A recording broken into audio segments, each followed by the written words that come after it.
बिस्मिल्लाहिर्रहमानिर्रहीम। सैयदना अब्दुल्ला बिन मसूद रज़ी अल्लाह ताला अन्हों से मरवी है कि किसी ने रसूल अल्लाह सल्लल्लाहु अलैहि वसल्लम से कहा, आप अपनी उम्मत के इन अफराद को कैसे पहचानेंगे जिनको आप सल्लल्लाहु अलैहि वसल्लम ने देखा नहीं है। आप सल्लल्लाहु अलैहि वसल्लम ने फरमाया, बेशक वज़ू के असार की वजह से इनकी पेशानी और हाथ पाँव चमकते हुए और चितकुबरे होंगे। हदीस नंबर 655 मसनद अहमद।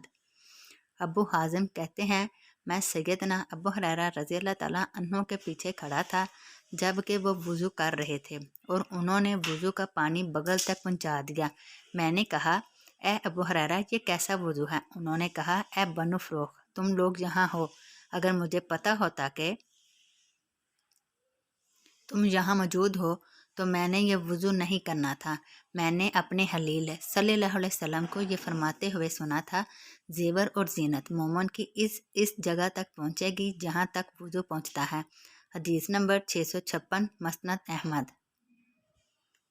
सैयदना उमर रज़ी अल्लाह ताला अन्हों से मरवी है कि रसूल अल्लाह सल्लल्लाहु अलैहि वसल्लम ने फरमाया, जिसने वज़ू किया और अच्छा वज़ू किया फिर अपनी नज़र को आसमान की तरफ उठाकर ये दुआ पढ़ी, अशहदु अन ला इलाहा इल्लल्लाहु वहदहु ला शरीका लहु व अशहदु अन्ना मुहम्मदन अब्दुहु व रसूलुहु। तो इसके लिए जन्नत के 8 दरवाजे खोल दिए जाएंगे, जिसमें से चाहेगा दाखिल हो जाएगा। हदीस नंबर 711 मसनद अहमद।